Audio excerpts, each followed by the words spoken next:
E aí, vamos lá? Mais um capítulo da Bíblia? Um capítulo da Bíblia todos os dias, todos os dias. Eu venho aqui e gravo o vídeo para que você seja lembrado disso. Às vezes o vídeo não aparece para você, de alguma forma o YouTube não manda, de alguma forma algumas pessoas não compartilham, e aí você não tem acesso a esse vídeo, e aí você pode deixar de ler a Bíblia? Não. Sabe, você já sabe que tem que ler a Bíblia todos os dias. São quase 400 pessoas aqui inscritos e eu te peço que se inscreva no canal. Se inscreva no canal se você ainda não é inscrito. Se você já é inscrito, compartilhe com uma pessoa, com mais. Compartilhe da forma que o Espírito Santo te mandar. Mas pelo menos uma pessoa. Para quê? Para que mais pessoas tenham acesso a esse vídeo e sejam lembradas da necessidade de ler a Bíblia. Sabe, a gente precisa entender a Bíblia, a gente precisa viver o Evangelho, para que a gente possa saber o propósito de Deus na nossa vida, sabe? Para que a gente não seja injusto ou injustiçado. E para isso a gente precisa se basear na palavra de Deus, sabe? Se alegrar na palavra, nas Escrituras. E aí a gente vai, sair de grandes enganos que a própria consciência nossa, o modo de viver, a nossa sociedade, sabe? O nosso religiosismo nos impõe. Então eu venho aqui, gravo o vídeo para que você seja lembrado de ler a Bíblia, para que você seja motivado a ler a Bíblia todos os dias. Faça isso, você vai entender por que eu venho aqui e gravo esse vídeo, você vai gostar, você vai entender, você vai ter muitas coisas que você não compreendia, você passa a compreender. Eniton Faria, no YouTube. Se você está assistindo em outra mídia social, se inscreva lá no YouTube, Eniton Faria, e compartilhe esse vídeo. E juntos a gente vai levando o Evangelho às pessoas. Eu quero ler com vocês aqui hoje o livro de Jó. No capítulo 19, no versículo 25, diz assim: Eu sei que o meu Redentor vive e que no fim se levantará sobre a terra. Essa frase todo mundo conhece, né? Porque é uma frase dita, uma frase musical, e aí todo mundo a conhece. Mas neste momento aqui, neste contexto, Jó estava aqui se debatendo com o que estava acontecendo com ele. Sabe, ele não compreendia os males que estavam se acometendo a ele. E os amigos dele estavam ali condenando ele, ou julgando, ou pré-julgando ele, dizendo que era possível que ele tivesse cometido erros. Por isso estava acontecendo. Mas quando você lê a Bíblia, quando você lê um capítulo por dia sequencialmente, e aí você vai discorrendo por toda a Bíblia, você vai entender que nesse contexto aqui, Deus estava ali permitindo que o diabo, que o inimigo, colocasse as mãos sobre Jó. E aí ele passou por grandes sofrimentos. Mas não é porque ele tinha cometido algum tipo de erro. E aí eu queria pegar esse contexto para esclarecer algumas coisas para algumas pessoas. E aí eu quero te pedir licença para falar. Sabe, alguns de nós, quando vê alguma pessoa sofrendo, e é lógico, quando a gente está a fim de ver aquela pessoa passar por alguma situação, ou porque a gente se acha superior a algumas pessoas, ou porque a gente se acha melhor do que algumas pessoas, a gente, sabe, passa pela cabeça que ela pode estar sofrendo, ou que ela deve estar sofrendo, porque ela cometeu algum pecado, porque ela fez algum erro. Ela provavelmente cometeu algum pecado e fez algum erro. Você também, eu também, todos nós, não há um justo sequer. Mas ela não está passando pelo sofrimento necessariamente por causa dos erros que ela cometeu. Aí está nosso equívoco.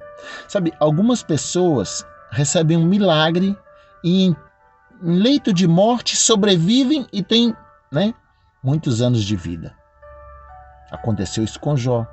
Aconteceu isso com vários personagens na Bíblia. Mas algumas pessoas, elas vão embora no leito de morte. Elas se acometem de uma doença e aquela doença fazem elas sofrer e elas morrem. E aí a gente, conversando aqui, eu e minha filha, a gente discutindo sobre um filme que a gente tinha assistido, porque algumas pessoas perguntam assim: por que fulano recebeu o milagre e viveu e o outro morreu? Qual é o critério? Aí eu queria te pedir licença para dizer o seguinte: nem eu, nem você, nem ninguém vai saber qual é o critério. O que a gente não pode fazer é colocar o bedelho onde a gente não é chamado. Porque se você ler a Bíblia todos os dias, você vai ver que pessoas boas, pessoas que pregaram o evangelho, como Eliseu, por exemplo, que pediu a porção dobrada de Elias e recebeu, morreu quando estava cometido de uma doença que o mataria. Uma doença que levou ele a morrer. Mas ele ressuscitou pessoas. Mas ele tinha a porção dobrada das bênçãos de Deus. Como que uma doença levou ele à morte? Então pare com isso de achar que as pessoas passaram por algum tipo de doença por causa de castigo divino. Pare com isso. Pare com isso. Que pessoas boas, elas morrem de doenças. Pessoas más morrem de doença. Neste mundo, se você ler a Bíblia, você vai ver que Jesus não promete vida eterna neste mundo, nessa vida. Não tem prometido. Nessa vida, para essa vida, não. É uma segunda vinda de Jesus, e aí você precisa ler a Bíblia para você entender que haverá uma ressurreição, e aí sim, pelo sangue de Cristo, a gente vai ressuscitar. Mas para isso aqui, a gente deve se entregar a Ele e parar com esses burburinhos, sabe? Esses achômetros nós de que alguém está pagando por isso. E o interessante, ainda que na morte, que você louve a Deus, que você reconheça que Deus é vivo e que o seu Redentor vive e por fim se levantará. E ainda que você morra por uma doença muito triste, você irá ressuscitar. Ou seja, você vai morrer em paz, e a paz que você tem vai exceder o entendimento humano e vai passar para pessoas que te amam. E alguns burburinhos por aí, pessoas que não sabem o que falam, vão ficar sem entender. Vamos orar? Senhor Deus, muito obrigado, Pai, porque aqueles que se achegam à Tua palavra, Pai, compreendem que pessoas boas morrem de doenças ruins, que não tem nada a ver, Pai, com o Senhor castigar o fato de alguém ter pecado ou não pecado, Pai, neste momento, nesta vida, porque o Senhor é bom e a misericórdia do Senhor dura para sempre, Pai. Haverá um dia de julgamento e aquele que lê a Bíblia conhece essa história, Pai.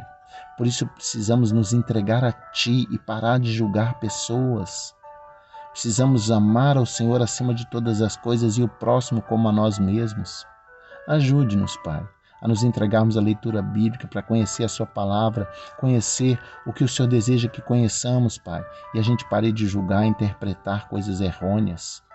Por favor, Pai, seja conosco, seja com as pessoas que estão hoje enlutadas porque perderam entes queridos, e não deixe elas pensarem, Pai, que perderam por causa que cometeram esse ou aquele pecado. Não, meu Deus, é porque nesse mundo jaz no maligno e aqui a gente terá aflição. Mas tem de bom ânimo, assim Jesus falou.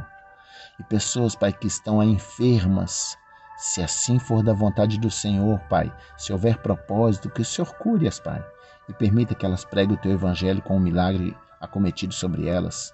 Mas se, porém, Pai, chegarem a cessar a vida delas, que o Senhor dê paz, Pai,